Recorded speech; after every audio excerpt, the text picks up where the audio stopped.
I just picked up a pair of AirPods Pro 2, the sequel to one of Apple's most popular products. While appearances would suggest that not much has changed for this generation, there are some pretty neat improvements under the hood that make these a worthy upgrade.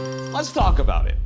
As always here on Denki channel, this isn't going to be a full comprehensive review, but rather some key points that stood out to me in the week that I spent with the AirPods Pro 2. And this is especially as someone that's owned every single pair of AirPods, all the way up to the AirPods Max. I'm starting with this point not because I want to flex, but rather because I gotta be honest, for the life of me, I can't find my AirPods Pro or AirPods 3 to make comparisons with. Whatever vortex they got sucked into falling out of my pocket must be pretty deep because I have not seen them in quite some time. Which brings me to my absolute favorite feature of the second generation Pros: Find My functionality built into the charging case. Apple essentially turned this into a watered-down AirTag by integrating their ultra-wideband U1 chip into it. This means that in addition to letting you know if or when you leave your AirPods behind, you can also get fairly precise tracking within a close range when using the Find My app on your iPhone. Distance readouts and a built-in homing speaker still does plenty for zeroing in on where they are. I'll take any meaningful features that let my singular brain cell keep better tabs on my AirPods. Just make sure to keep the case charged. Otherwise, the Find My app will only be able to tell you its last known location.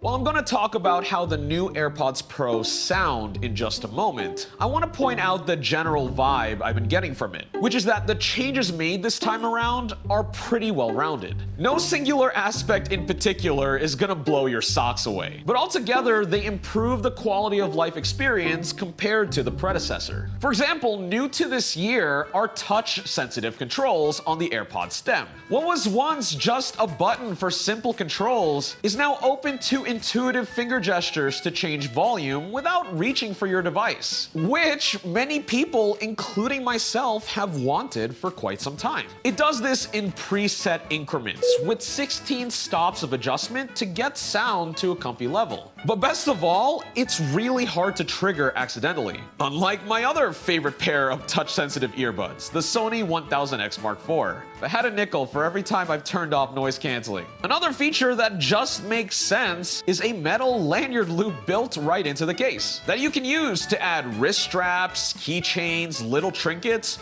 You can also now charge this new case with Apple's magnetic watch charger, in addition to Qi and Lightning. Kind of a gratuitous feature, but I can see how it can be handy in some special circumstances. On that note, the battery is better as well. For the pods themselves, we're talking up to 6 straight hours of listening and about 4 charging cycles out of the case. Additionally, just as a note, you'll have to do your research down the line to see how these hold up in the long run, since AirPods tend to have wishy-washy battery health after a while. Again, none of these features will blow your socks off, but they're certainly welcome quality of life improvements for the new AirPods Pro. On the inside, these Gen 2 AirPods Pro have new hardware, which Apple says improves overall sound quality. And to their credit, these do sound better. Active noise canceling is set to be 2x better than before, and I believe it. The Pros do an excellent job killing most environmental noises, like appliance hum, wind, and air conditioning, while taking things like train track squeals, jet engines, and crying babies down a notch when you're traveling.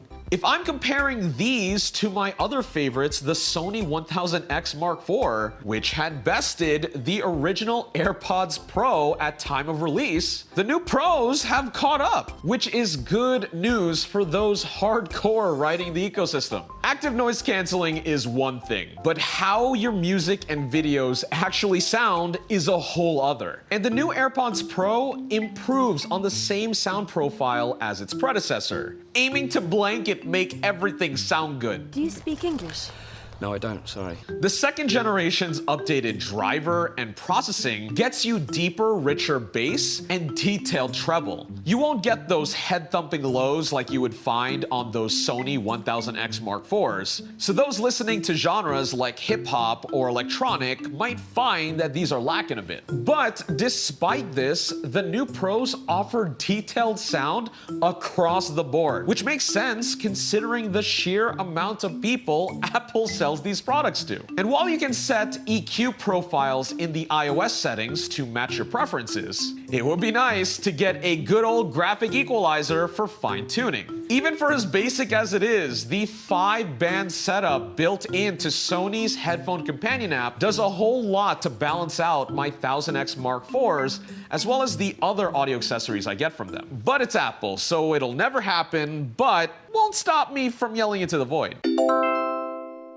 So, especially as someone that needed another pair of AirPods anyway, at $249, the price is pretty decent, but wait a little bit and we'll probably see some sale prices as we head toward holiday season. Especially since I think a couple of days after launch, it was like $10 off on Amazon. But for a second opinion from an expert, let's go on a little field trip. Try these out. Okay, so I'll first say the noise cancellation. That's like strong. Hello, hello, hello, hello. Oh, you know what? That transparency mode, it actually sounds a little bit clearer. Utility of these AirPods definitely seems to be improved. Got some Anderson .Paak. The way I think the Apple tuned their headphones, they tuned it to sound good everywhere, but not great anywhere. You know what's funny? I said the exact same thing. Did you really? Yeah, that's exactly my outcome. Perfect. I definitely I watched the earlier cut of this video and just stole everything from Ken. At price, $250? What do you think? I think $250 is reasonable. I mean, certainly on the very high end of earbuds. If you're considering buying AirPods Pros, I think you'll be very happy with these. If you're upgrading from your older AirPods Pros that are probably getting a little bit older, you know, with like battery life and whatnot, these are gonna be a solid, noticeable, but not spectacular upgrade. I think if you're gonna buy some earphones, some headphones for utility, for everyday use, for a bunch of Apple devices, it's tough to go wrong with the AirPods Pro 2. Let me know what you guys think of the second generation AirPods Pro in the comments below. And otherwise, thanks for watching this episode of Denki Channel, and I'll catch you guys in the next one.